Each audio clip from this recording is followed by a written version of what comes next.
Appeasement was a strategy Great Britain used in the 1930s. The goal was to avoid war with Germany. Neville Chamberlain, the British Prime Minister, strongly believed in this approach. He thought that by giving Hitler some of what he wanted, they could avoid another devastating conflict.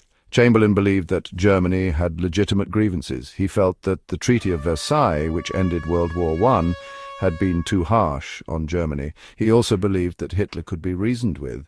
He thought that Hitler, like any other politician, ultimately wanted peace and stability. Chamberlain's views were shaped by the horrors of World War I. He had witnessed the devastating consequences of war firsthand. He was determined to do everything in his power to prevent another such catastrophe. Many in Britain shared Chamberlain's desire for peace at any cost. Throughout the 1930s, Great Britain engaged in several diplomatic attempts to appease Hitler. One of the most significant events was the Munich Agreement of 1938. In this agreement, Britain and France allowed Germany to annex the Sudetenland, a German-speaking region in Czechoslovakia. Chamberlain believed that by making this concession, he had averted war. He famously declared that the Munich Agreement had brought peace in our time. However, Chamberlain's assessment of the situation proved to be tragically wrong. The Munich Agreement only emboldened Hitler, who saw it as a sign of weakness. British diplomats did not fully understand the extent of Hitler's ambitions. They believed that Hitler was primarily interested in revising the Treaty of Versailles and uniting all German-speaking people under one rule. They underestimated his desire for territorial expansion and his ultimate goal of European domination. There were several reasons why Britain believed that an agreement with Hitler could prevent war. First, they overestimated the strength of their own military. Britain had significantly disarmed after World War I. They were not prepared for another major conflict. Second, they underestimated the strength of the German military. Germany had been secretly rearming in violation of the Treaty of Versailles.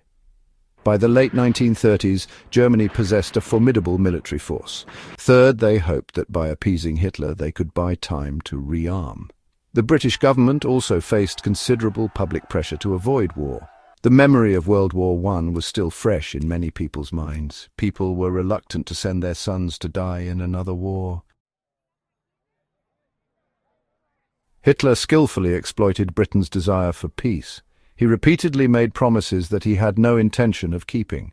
For example, after promising not to invade the rest of Czechoslovakia after the Munich Agreement, he quickly broke his word and occupied the entire country in March 1939. Hitler saw appeasement as a sign of weakness. He believed that Britain and France were too afraid to fight him. This encouraged him to become even more aggressive in his foreign policy. Appeasement ultimately failed to prevent war. In September 1939, Hitler invaded Poland, marking the beginning of World War II. Britain and France, finally realizing that appeasement had failed, declared war on Germany. The consequences of appeasement were devastating. Millions of people died in the war that followed.